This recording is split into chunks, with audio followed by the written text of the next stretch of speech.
네, 이렇게 또 수요 예배에 나오신 모든 성도님들을 또 환영하고 축복합니다.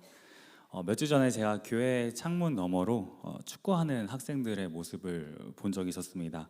아이들이 이제 한 골이라도 더 넣겠다고 굉장히 치열하게 축구를 하고 있더라고요. 공도 차고 자기들 발도 차고 보면서 이제 시간 가는 줄 모르다가 이제 제가 또 해야 하던 일들을 이제 감당을 하고 다시 또 아이들 생각이 나서 운동장을 좀 다시 봤습니다. 그랬더니 아이들이 온데간데 없어졌더라고요. 이제 수업이 끝나고 다음 수업을 들으러 교실로 들어간 거겠죠. 아이들하고 같은 시간을 보냈고 엎어지면 코 닿을 거리에 있었습니다. 그러나 아이들이 교실로 가야 했던 이유와 운동장에 있어야 했던 이유는 저에게는 유효하진 않았습니다. 그 아이들을 올가맨다라기보다는 아이들이 소속된 공동체가 갖고 있는 그 규정이 저에게는 해당되지 않았던 것이죠. 아이들과 제가 소속된 곳이 다르기 때문입니다.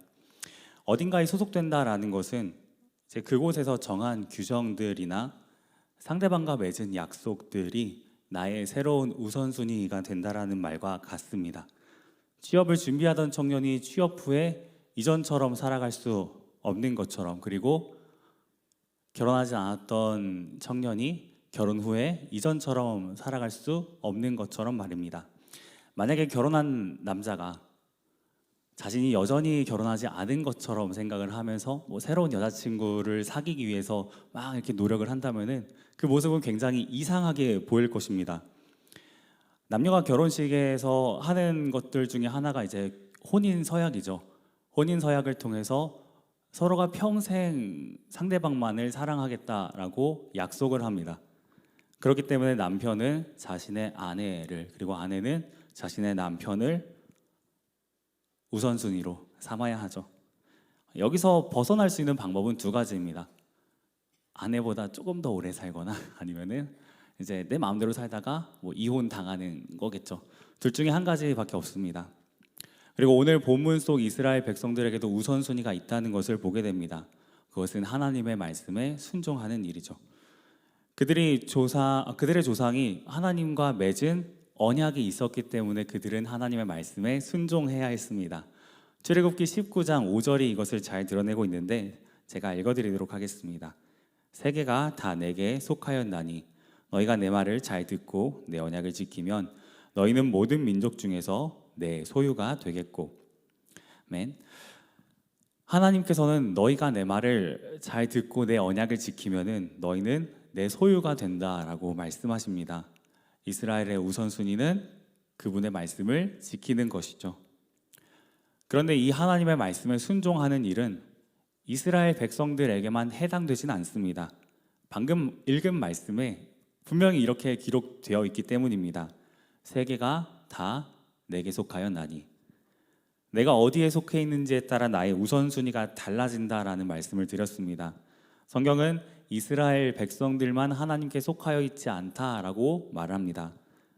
성별, 나이, 인종, 국가, 시대, 지역 모든 것들을 막론하고 모든 사람은 하나님께 속해 있다라고 말합니다. 그러므로 하나님의 말씀에 순종해야 하는 것은 이스라엘만이 아니라 모든 사람이 해야 하는 일이죠.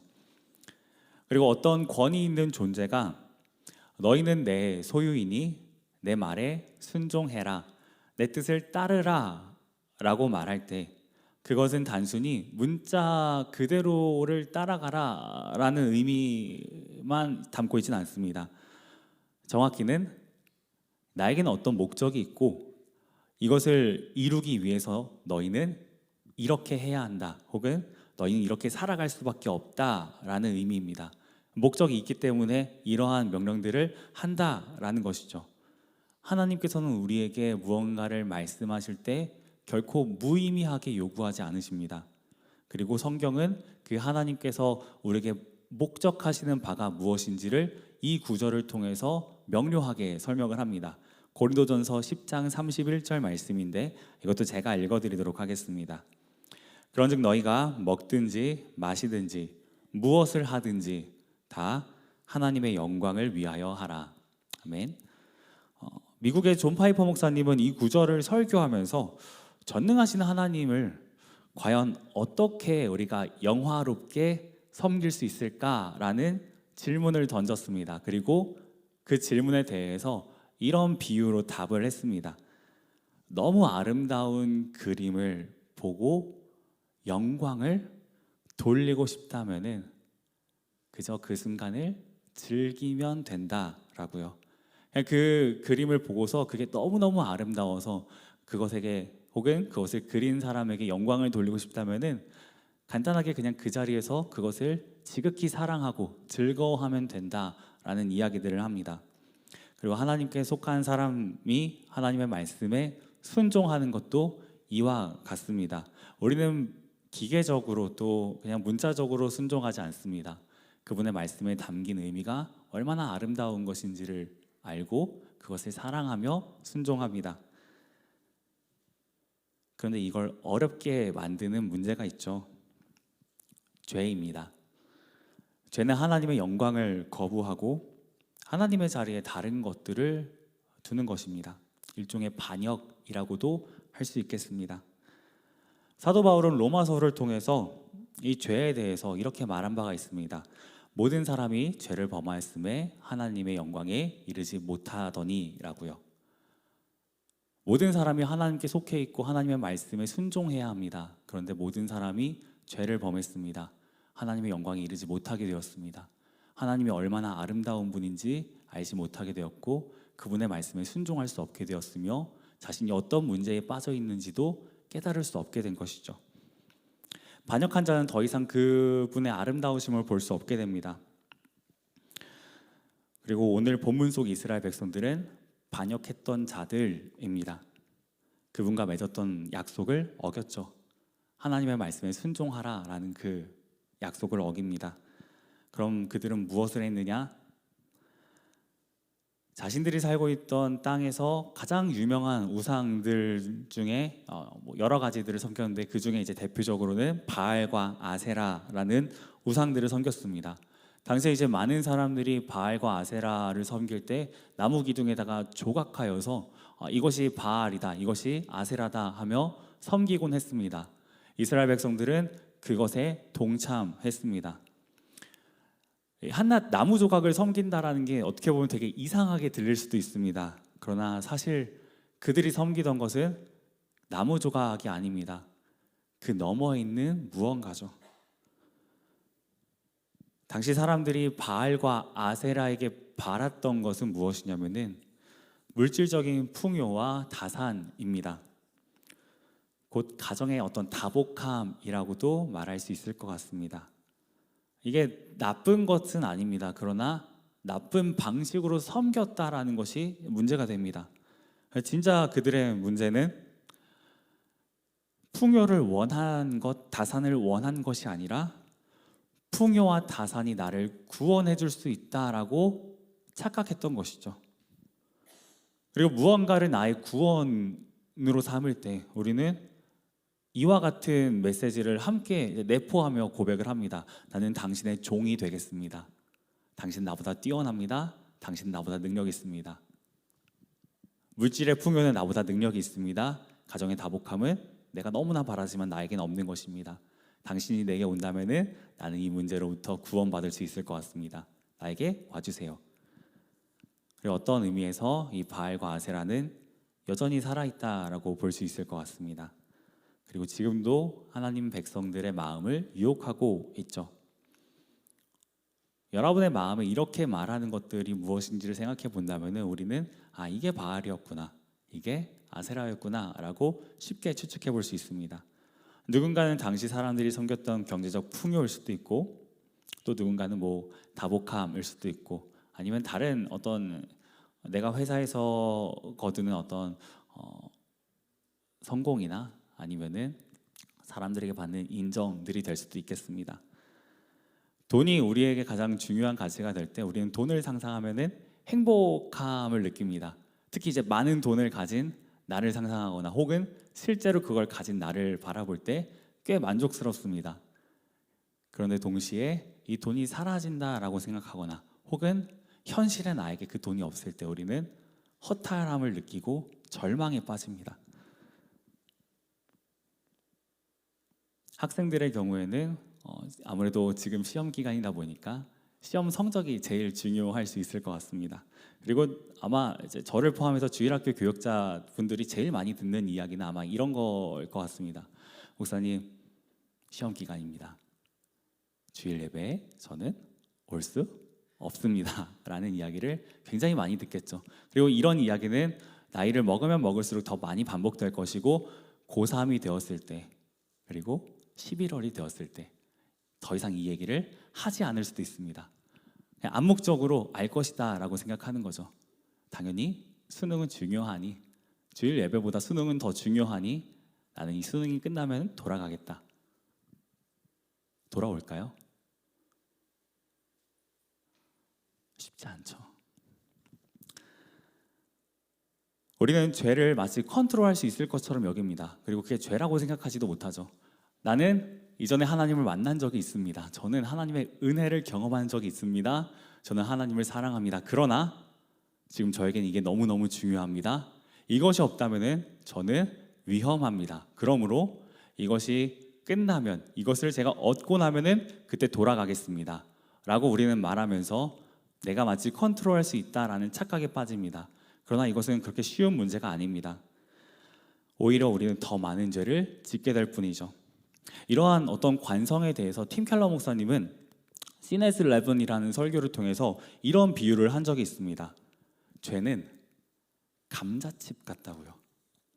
그러니까 감자칩 이제 드셔보시면은 한 입만 먹는 게 됩니까? 아니죠. 먹고 계속 먹고 이제 바닥까지 탈탈탈 털어서 남은 소금들까지 먹어야지 다 먹었다고 버리지 않습니까? 죄가 그렇다고 얘기를 합니다. 죄는 한 번만 지을 수 없습니다. 우리는 죄에게 내 인생에 저 다른 구석으로 빠져서 더 이상 나에게 관여하지 마라고 얘기할 수 없습니다. 죄를 짓는 순간 내 인생을 컨트롤하는 것은 내가 아니라 죄가 되는 것이죠. 그리고 죄는 우리를 유혹한 이후에 우리의 모든 것들을 서서히 파괴시킵니다. 오늘 본문 속 이스라엘 백성들이 바로 그 파괴를 경험한 사람들입니다. 그들은 바알과 아세라를 숭배했습니다. 그렇다면 그들은 부유해져야 됩니다. 그리고 다산을 이루어야 하죠. 하지만 그들은 그러지 못합니다. 오히려 그들의 멀쩡했던 성벽이 파괴되었고 성전이 부서졌으며 터전을 빼앗겼고 가족을 잃게 됩니다. 오늘 본문 전인 에스라 2장을 살펴보시면은 포로에서 돌아온 이스라엘 백성들에 대한 말씀이 기록되어 있습니다. 그리고 우리는 그 기록을 통해서 포로에서 돌아온 이스라엘 백성들이 대략 몇 명 정도인지도 추산해 볼 수 있게 됩니다. 그들은 약 5만 명이 안 되었던 것으로 보여집니다. 그리고 성경은 포로에서 돌아온 귀환한 이들처럼 일찍이 다른 나라의 포로처럼 살다가 돌아왔던 이스라엘 백성들이 몇 명 정도였는지에 대해서 기록한 적이 있습니다. 출애굽 당시죠. 장정만 60만 명입니다. 이스라엘 백성들의 숫자가 처참할 정도로 줄어들게 된 것을 보게 됩니다. 그렇다면 오늘 본문은 단순히 죄를 짓지 말라라는 강한 경고성 메시지일까요? 저는 그렇지 않다고 생각합니다. 오히려 여기에는 강한 희망이 담겨 있다라고 생각합니다. 이스라엘은 하나님께 반역했고 바벨론에 의해 멸망당했습니다. 왕과 귀족들 그리고 많은 백성들이 포로로 끌려갑니다. 그렇게 약 50여 년 정도가 지나갑니다. 50년이 채 안 되었을 때 어느 날 왕이 말합니다. 이 이스라엘 백성들을 다시 돌려보내라고요. 그들은 왕의 명령에 기뻐합니다. 그러나 이 일이 단순히 왕의 자비로만 이루어졌다라고 생각하진 않습니다. 그들은 하나님이 하신 것이라고 확신했습니다. 왜냐하면 하나님께서 예전에 선지자들을 통하여서 너희는 포로될 것이다. 그러나 돌아올 것이다 라는 말씀들을 수차례 하셨기 때문입니다. 그리고 그 약속은 정말로 이루어졌습니다. 하나님의 영광을 거부했지만 구원을 받게 되었습니다. 이것을 통해서 이스라엘 백성들은 하나님이 어떤 분인지를 너무나 선명하게 알게 되었을 겁니다. 그분은 죄를 지은 자신들을 심판하시지만 자신들을 죽이려 하는 분은 아니라는 것을요, 오히려 우리를 구원하길 원하시는 분이라는 것을 알았을 겁니다. 그리고 그 은혜가 죄로 물들었던 이스라엘의 마음을 변화시킵니다. 현실은 여전히 참담했습니다. 풍요롭지 못했고 많은 사람이 죽었죠. 그런데 그들이 놀랍게도 오늘 본문을 보시면은 더 이상 바알과 아세라를 찾는다라는 구절이 없습니다. 그런 구절을 찾아볼 수 없죠. 우상에게 구걸하지 않습니다. 그렇다고 그들이 현실적인 어떤 감각이 마비된 사람들이냐? 그렇지도 않습니다. 아까 말씀드린 것처럼 그들이 잃어버린 것 중에는 성벽이 있었습니다. 그리고 성벽이 없다라는 것은 어느 날 밤에 갑자기 적군이 쳐들어와서 우리를 야습할지라도 우리는 그것을 견뎌낼 수 없다라는 이야기이기도 합니다. 전쟁터에 나갈 때 아무런 보호 장비도 없이, 무기도 없이 나아가는 것과 비슷한 것이죠. 성벽이 아직도 없습니다. 그럼 무엇을 지어야 되죠? 성벽이죠. 근데 그들은 제단을 쌓습니다. 그리고 하나님께 예배하기 시작합니다. 오늘 본문 1절은 그들이 일곱째 달에 모여서 예배한다라고 기록을 하고 있습니다. 그리고 율법에 따르면 이 일곱째 달은 이스라엘 백성들에게 대단히 중요한 달입니다. 새해의 첫 달이기도 했고요, 또 중요한 절기들이 모여있는 달이기도 했습니다. 대표적으로 나팔절, 대속죄일, 초막절이 있었습니다. 이 나팔절은 새해 첫날이라는 것을 알리면서 나팔을 불며 하나님 앞에 감사함을 드리기도 하고 회개하기도 하였습니다. 대속죄일은 성전의 어떤 부정함과 이스라엘 백성들의 부정함에 대해서 대제사장이 대표로 주 앞에 나아가 그것을 정결하게끔 하는 아주 중요하고 거룩한 절기였습니다. 그리고 초막절은 출애굽 당시에 광야에서 살던 이스라엘 백성들이 초막을 짓고 살아갈 때 하나님께서 그들을 돌보셨다라는 어떤 은혜들을 기억하며 감사함으로 보내는 절기였습니다. 이 절기들은 대단히 중요한 날들이었습니다. 그런데 이스라엘 백성들이 그 절기를 지키기 시작합니다. 변화된 이스라엘 백성들에게 제일 중요한 것은 외적으로부터 지켜줄 성벽이 아니었습니다. 하나님이셨죠. 나 같은 죄인을 사랑하신 하나님은 그분의 말씀에 순종하는 것이었죠. 그래서 그들은 아무리 힘들고 또 두려워도 제단을 쌓고 예배하는 일을 최우선으로 삼습니다. 그리고 이 은혜는 그들이 계속해서 이렇게 살아갈 수 있는 힘과 용기를 더해 줍니다. 제단을 쌓은 이스라엘 백성들이 이제 그 다음으로 하는 것은 무엇이냐면은 성전을 재건하는 일이었습니다. 성전이 무너졌기 때문에 성전을 재건하는 것이 필요했습니다. 그런데 이 성전을 재건하던 이스라엘 백성들은 뜻밖의 암초를 만나게 됩니다. 예상치 못한 문제들 앞에서 재건하던 프로젝트가 중단되었고 반대자들을 만나기도 했습니다. 그러다 보니 이 성전을 건축하는 일이 계속해서 미뤄지면서 생각보다 오랜 시간이 흐른 후에야 비로소 성전을 완성하게 됩니다. 약 20년 후에요.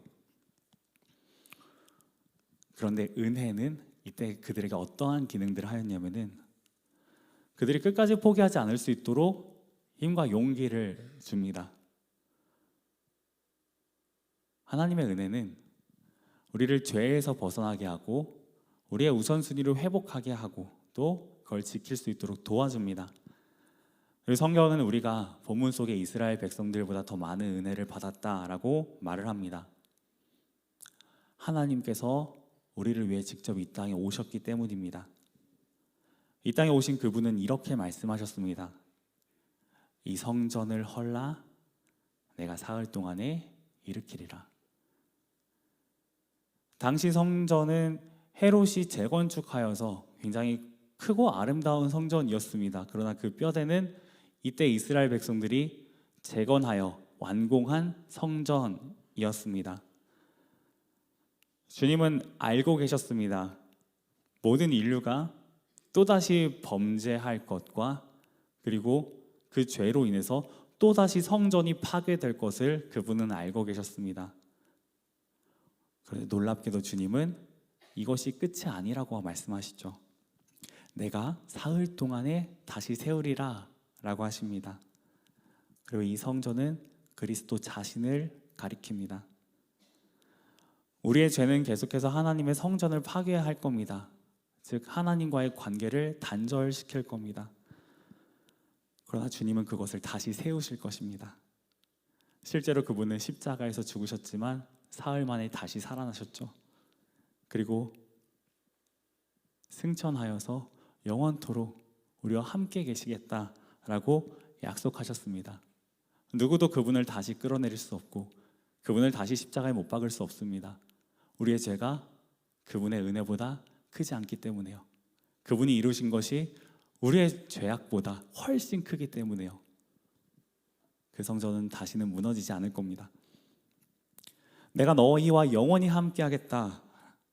내가 너희에게 영원한 천국을 선물하겠다라고 주님께서 약속하셨습니다. 그리고 그 약속이 우리로 하여금 오늘 나의 우선순위를 새롭게 할 수 있는, 그 우선순위를 지킬 수 있도록 하는 동력이 됩니다.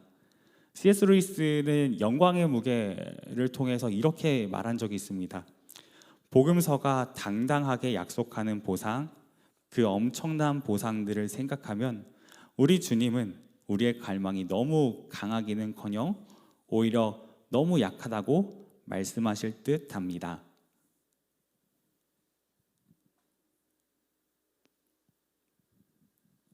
바알과 아세라가 많은 것을 약속합니다. 그러나 그것은 너무나 작고 거짓된 것들이죠. 주님께서 우리에게 약속하시는 것은 실제합니다. 그리고 너무나 큽니다. 그분은 절대로 가짜로, 거짓으로 약속하지 않으십니다. 우리를 속이기 위해 자기 아들을 십자가에 매달을 아버지가 어디 있습니까? 오히려 그것을 통해 증명되는 것은 우리를 향한 그분의 선의, 사랑, 신실함이겠죠. 그분이 베푸신 사랑과 약속하신 엄청난 보상들을 바라보길 원합니다.